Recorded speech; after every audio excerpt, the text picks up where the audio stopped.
बंगलुरु में welfare party of India ने अपना 12वां यौम तासीस मनाया। वेलफेयर पार्टी के रियासती सदर एडवोकेट ताहिर हसन ने पार्टी का झंडा लहराते हुए तकरीब का आगाज किया। ताहिर हुसैन ने कहा है कि पिछले चंद सालों में कर्नाटक में पार्टी को नुमाया कामयाबी मिली। तकरीबन 50 पंचायत अरकान मुंतखब हुए हैं। चंद बल्दियाती इदारों में भी पार्टी को कामयाबी मिली।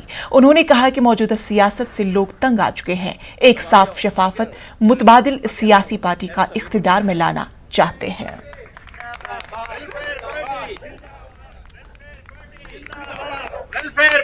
वक्त पूरे मुल्क में वेलफेयर पार्टी काम कर रही है। 11 रियासतों में हम काम कर रहे हैं। कर्नाटक के अंदर बिलखुसूस हम 22 डिस्ट्रिक्टों के अंदर अपने आप को हमने मुतहरिक किया हुआ है।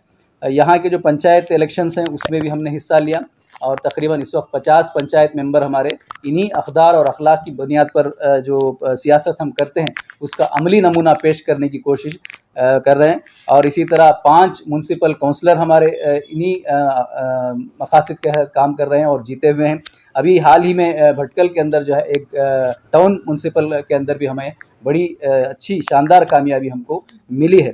तो इस तरह से हम कोशिश कर रहे हैं कि ग्राउंड लेवल से लोगों के दरमियान पार्टी को ले जाया जाए। मैं ये मैसेज देना चाहता हूँ, ये खुशखबरी सुनाना चाहता हूँ कि इस मुल्क के अंधेरे में, जुल्म के अंधेरे में, क्रिमिनलाइजेशन के अंधेरे में, करप्शन के अंधेरे में एक चिराग जो है एक जुगनू की तरह निकल चुका है। और वो दिन ज़रूर आएगा कि ये अंधेरा मिटेगा और रोशनी फैलेगी, जुल्म ख़त्म होगा और इंसाफ कायम होगी, करप्शन रिश्वत ख़त्म होगी और हमदर्दी और इंसाफ कायम होगी।